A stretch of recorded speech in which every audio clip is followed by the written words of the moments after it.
Husband and wife, many a times, the devil tries to bring them apart, rip them to pieces for nothing, for no reason.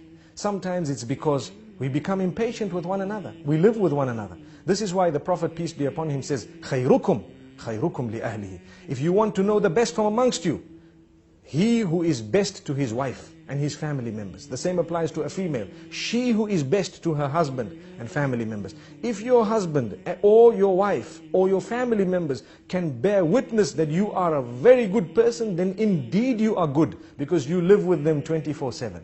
What's the point of your neighbors and your workmates and others thinking, wow, what a gorgeous man, what a lovely person he is? That's because you go to work, you smile, because you're being paid to smile. You work so nicely, you're so kind to your bosses and everyone because you're being paid to do that. Some wives wouldn't mind paying their husbands to see that smile, because we don't smile sometimes. We come into the home, we throw everything onto one side, we sit in front of the television with our newspapers, and we're being spoken to, and we're just saying, yes, yes, until they might even ask us, are you a fool? And you say, yes.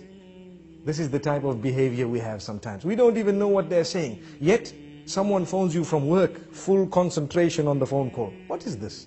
Is this not a double standard relation? Did we not understand that we are working in order to enjoy our life, our married life? We are not married in order to enjoy our working life. People have turned the tables. And this is why if your work is coming and interfering with your marriage, you'd rather leave your work than to end your marriage. We need to know this. Because if we are going to leave our marriages in order to make our work work, we will end up leaving every marriage we are in. No one wants to marry a person who's married to his job. We ask the Almighty to grant us understanding. The point I'm raising is, some people prioritize wrongly, and they end up giving priority to that which is not supposed to be right at the top, over and above the things which are supposed to be right at the top. And for this reason, children are neglected, wives are neglected, sometimes husbands are neglected. The way we speak to them is far worse than the way we speak to others. Sometimes, as I said, at work, we can speak so calm, so kind to everyone, but come home, and suddenly we have such a face. Everybody's helter-skelter. Everybody's running around. No one wants to sit with us. We don't sit with anyone. When we're on the table, we have, a frown, and we look at everyone as the most harsh of people. And yet at work, even the girl who brought the tea to us, thank you very much. Oh, it was so sweet of you. Couldn't you say that to your own wife? Thank you very much, it was so sweet of you. Sometimes we have these examples can go on and on. But the point being raised is we need to make an effort to try and build the relation. Relations are built. They don't just happen. They are built.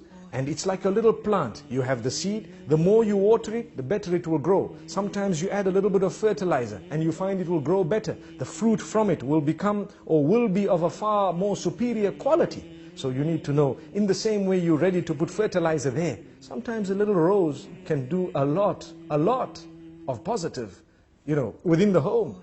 And yet we haven't ever done that.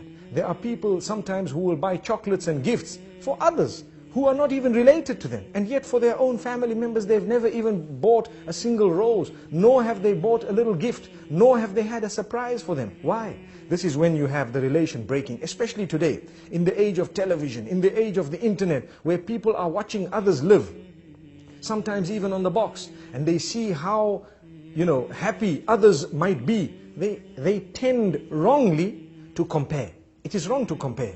It is in fact almost detrimental to compare your marriage to those who might appear to you to be happier than you. But people are doing it.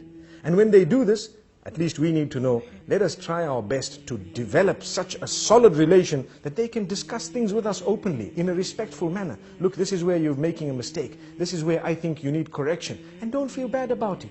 Take it. Some men think that we don't want to be corrected, and the same applies to some females. And this is husband and wife. We are supposed to be the closest, and yet we can't even communicate. If that is the case, we're wrong. We then have husbands who threaten and continue to threaten. What do they say? No, if you tell me this, I'm going to send you home. What type of a relation do we expect there? She has a right to highlight it. And you need to think about it. This is the closest person to you telling you that I think you need attention. And if they are really thinking that, then you probably do need that attention. Or you need to engage them in discussion and convince them why you don't need that. But you don't just dish out commands. I don't even have time. I don't have time to talk to you. I don't have time. Come the weekends, we're sitting with our friends. Well, why did you get married? You have a wife, you have children.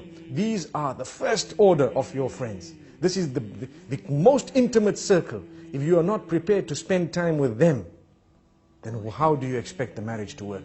I think we've said quite a bit for today, and this is all food for thought. Obviously, whatever we've said applies to me firstly and then everyone else, and the idea is to conscientize one and all about this beautiful relation between husband and wife. This is only a tip of the iceberg. May we have another opportunity sometime to go a little bit further. Until then, Assalamu alaikum wa rahmatullahi wa barakatuh.